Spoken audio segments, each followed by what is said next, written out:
Guys, my self कल्पना। मैं आज आपके सामने एज ऑफ रिवाइवल के कुछ इंपॉर्टेंट पॉइंट डिस्कस कर लेना चाहती हूँ। देखिए, ये जो आप स्क्रीन पर देख रहे हैं ये है John Gutenberg. Printing press was made and started by John Gutenberg 1450 in Europe. जी हाँ, जॉन गुटनबर्ग को प्रिंटिंग प्रेस स्टार्ट करने का पूरा श्रेय जाता है। और पहले जो प्रिंटिंग प्रेस हुआ करती थी वो इस तरीके की हुआ करती थी, जैसे कि आप स्क्रीन पर देख रहे हैं। उसके बाद आए William Caxton. Printing press brought England by William Caxton in 1476। Printing press को इंग्लैंड में लाने का श्रेय जाता है विलियम कॉक्सटन को।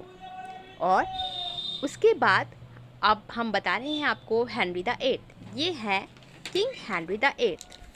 इन्होंने की थी 6 शादियाँ, लेकिन हमको इनकी 6 शादी याद रखने की कोई ज़रूरत नहीं है, क्योंकि हेनरी द एट्थ ने 6 शादी आखिर की क्यों? क्योंकि कोई भी वाइफ इनको पुत्र नहीं दे पा रही थी, तो इसलिए इन्होंने 6 शादियाँ की। सबसे पहले जो इन्होंने शादी की थी वो थी कैथरीन, क्वीन ऑफ एरेगॉन। इनकी ये पहली वाइफ थी।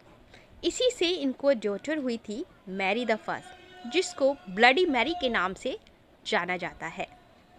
और क्वीन ऑफ एरेगॉन जो है कैथोलिक इनकी क्वीन थी। और पोप जो है नहीं चाहते थे कि जो है हेनरी द एट्थ दूसरी शादी करे, क्योंकि ये जो है कैथोलिज्म के बिल्कुल खिलाफ था। तो राजा ने क्या किया, उन्होंने एक्ट ऑफ सुप्रीमेसी पास कर दिया।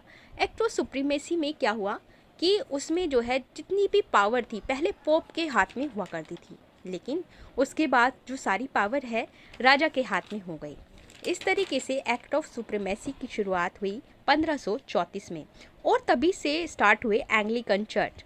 एंग्लिकन चर्च जो है वो चर्च होते हैं जिसमें राजा ही सर्वोपरि होता है, और उसमें जो है पोप की इम्पोर्टेंस बहुत कम होती है। ये जो आप स्क्रीन पर देख रहे हैं ये है कैथरीन, क्वीन ऑफ एरेगॉन, और जो इनकी डॉटर थी ये थी मैरी द फर्स्ट। और इन्होंने जो है रानी बनने के बाद जो है इंग्लैंड में जितने भी प्रोटेस्टेंट थे सभी लोगों को मरवा दिया था, इसलिए इन्हें ब्लडी मैरी के नाम से जाना जाता है। इनके शासनकाल में बहुत ज़्यादा ब्लड शेड हुआ था, और ये जो है बहुत ज़्यादा काफ़ी जो है कैथोलिज्म को मानने वाली थी, काफ़ी रिजिड थी। और उसके बाद हेनरी द एट्थ ने शादी की एम्बुलेन से। एम्बुलेन जो है प्रोटेस्टेंट थी, और एम्बुलेन जो है इनको भी नहीं पुत्र दे पाई थी, तो इनसे भी इनको एक डॉटर हुई थी जिनका नाम था क्वीन एलिजाबेथ। क्वीन एलिजाबेथ जो है सबसे सफल क्वीन थी, और इनका जो टाइम पीरियड था ये आपको याद रखना है। इनका टाइम पीरियड था 1558 से लेकर 1603 तक। ये ऐसी क्वीन थी जिन्होंने दोनों धर्मों को समान इम्पोर्टेंस दी, चाहे वो कैथोलिज्म हो और चाहे प्रोटेस्टेंटिज्म हो। और इनके टाइम में ही राजनीतिक स्थिरता आई थी, आर्ट लिटरेचर बहुत ज़्यादा डेवलप हुआ था। जितने भी बड़े बड़े राइटर्स हैं जैसे कि शेक्सपियर और सभी जितने भी बड़े राइटर हैं वो क्वीन एलिजाबेथन के टाइम के ही हैं, क्योंकि इनके समय में इन्होंने हर चीज़ को इम्पोर्टेंस दी थी। और ना तो जो है प्रोटेस्टेंटिज्म हो रहा था, ना ज़्यादा कैथोलिज्म हो रहा था, बल्कि दोनों धर्म को ही समान इम्पोर्टेंस दी जा रही थी।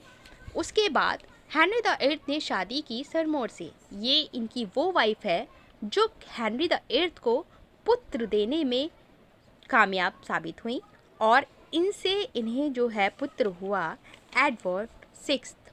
ये है एडवर्ड सिक्स। एडवर्ड सिक्स जो हैं काफ़ी कमज़ोर थे, और ये 5-6 साल तक ही शासन कर पाए थे, और काफ़ी वीक थे। टीनेजर एज में ही इनकी डेथ हो गई थी। और उसके बाद मैरी जो है सीट पर बैठी थी, गद्दी पर बैठी थी, जैसा कि मैंने आपको बताया। और मैंने इस तरीके से आपके सामने एज ऑफ रिवाइवल के कुछ इंपॉर्टेंट पॉइंट डिस्कस किए हैं। धन्यवाद।